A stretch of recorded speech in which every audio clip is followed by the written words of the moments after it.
तो आज हम लेकर के आए हैं वैसा चैप्टर जो कि एग्जाम में बार बार जिसमें से क्वेश्चन रिपीट होता है। चैप्टर का नाम है सत्ता में सजदारी। चैप्टर का नाम तो आपने सुना ही होगा और आज इसका 15 ऑब्जेक्टिव भी पढ़ लीजिएगा। ये 15 ऑब्जेक्टिव पढ़ने के बाद आपको एग्जाम में बहुत सारे ऐसे क्वेश्चन इस चैप्टर के आसानी से बन जाएंगे। आसानी से आप इसका सब्जेक्टिव भी लिख सकते हो, लेकिन इसका ऑब्जेक्टिव पहले 15 समझो। जैसा कि आपका पहला क्वेश्चन है, बेल्जियम में मुख्य रूप से कौन सी दो भाषाएं बोली जाती है? सबसे ज्यादा बार रिपीट ये क्वेश्चन हुआ है। इसका जवाब हो जाएगा वो है डच और फ्रेंच भाषाएं बोली जाती है। यहाँ पे ऑप्शन क्या हो जाएगा? ऑप्शन बी परफेक्ट हो जाएगा। इसी तरीका से अगला क्वेश्चन यहाँ पर आप देख सकते हो, श्रीलंका को स्वतंत्रता कब प्राप्त हुई? मतलब श्रीलंका जो देश है वो कब आजाद हुआ और हमारा भारत जो है वो कब आजाद हुआ, ये आप कमेंट बॉक्स में बताइएगा। और हम बताते हैं श्रीलंका जो है वो कब स्वतंत्र हुआ। सबसे पहले हमारे अगर मैं बात करूं श्रीलंका की, तो ये 1948 ईस्वी में ये स्वतंत्र हुआ था। आप कहोगे कि सर हमको वो चीज याद करने से क्या फायदा मिलेगा? तो यहाँ पे जो है ना, ये ऑब्जेक्टिव बार बार एग्जाम में रिपीट होता है, इसीलिए याद कर लीजिएगा। ये क्वेश्चन देखिए, श्रीलंका में किस समुदाय ने 1956 के कानून के तहत अपना दबदबा कायम किया था? ये क्वेश्चन भी बहुत बार रिपीट हुआ है। तो यहाँ पे एक चीज समझ लीजिएगा, सिन्हसली समुदाय है ना, सिन्हसली समुदाय जो था ना, वो 1956 के कानून के तहत अपना दबदबा जो है ना वो कायम किया था। ठीक है, तो 3 का सी हो जाएगा।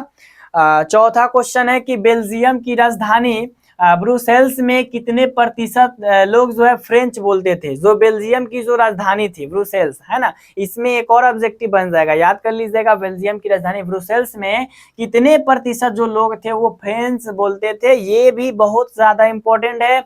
तो इसमें जो थे ना 80% ऐसे लोग थे, 80% जो कि फ्रेंच बोलते थे। ठीक है, तो ये भी कंफर्म हो जाएगा। इसके बाद ये देखो, श्रीलंका का राजकीय धर्म क्या है? मतलब श्रीलंका का जो आधिकारिक जो धर्म है वो कौन सा है? तो 5 नंबर का जो कंफर्म आपका आंसर हो जाएगा वो होगा बौद्ध धर्म। ठीक है, क्या हो जाएगा? बौद्ध धर्म हो जाएगा। ऑप्शन बी यहाँ पे देखने को मिल जाएगा, श्रीलंका का राजकीय धर्म। ठीक है, इसके बाद यहाँ पे आप देख सकते हो, सत्ता की सजदारी के शैक्षिक विवरण के अंतर्गत कौन शामिल है? चलो सोच के बताओ 6 का आंसर क्या हो जाएगा। थोड़ा देर का समय भी देंगे सोचने के लिए, अगर नहीं सोच पाइएगा कोई बात नहीं, अगला बार से जरूर सोचिएगा। सत्ता की साझेदारी की जो शैक्षिक जो विवरण होता है ना, वो आपका विधायिका, कार्यपालिका और न्यायपालिका इन्हीं के पास होता है। और जो कानून जो बनाने का जो काम करता है वो कौन करता है? विधायिका करता है। कानून लागू करता है, मतलब कि वो नए नए कानून को ढूंढता है, बनाता है ना, कानून बनाने का काम विधायिका का है। इसके बाद क्वेश्चन है, सरकार के विभिन्न स्तर जैसे केंद्र, राज्य, स्थानीय सरकार के बीच सत्ता के बंटवारे को क्या कहा जाता है?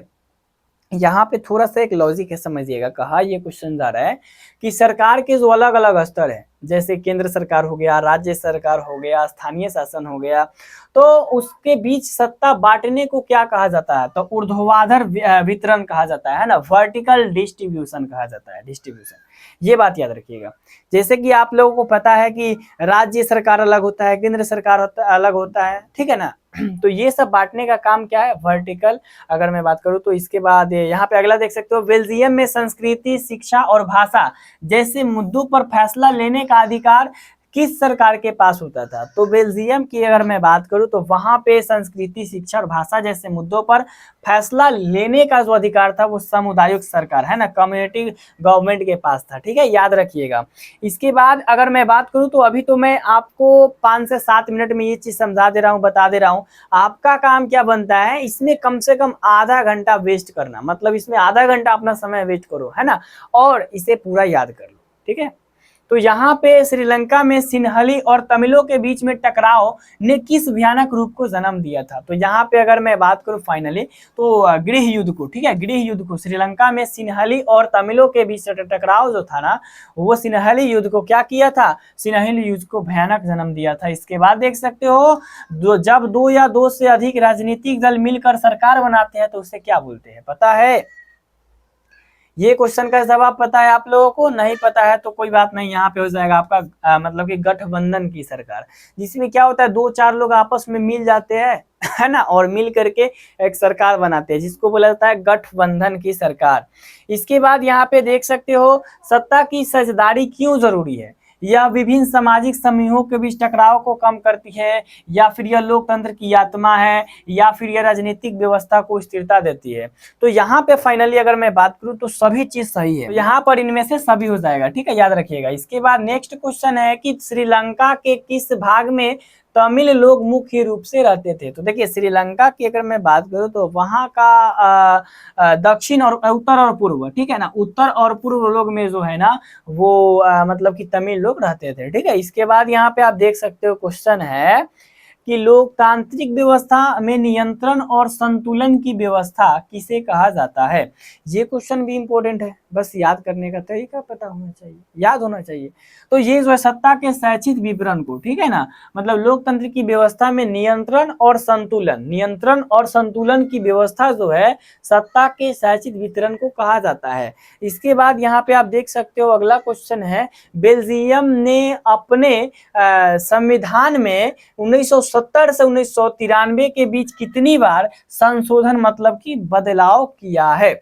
ये भी क्वेश्चन को बहुत बार एग्जाम में पूछा गया है। तो बेल्जियम ने अपने संविधान में 1970 से 1993 के बीच में टोटल 4 बार अपने संशोधन मतलब कि बदलाव किया है। इसके बाद यहाँ पे आप देख सकते हो, लास्ट है कि यूरोपीय संघ का मुख्यालय कहाँ बनाया गया? ये भी क्वेश्चन बार बार रिपीट होता है। तो यूरोपियन संघ का जो मुख्यालय है वो ब्रूस मतलब कि सेल्स मतलब कि बेल्जियम में क्या है, बनाया गया।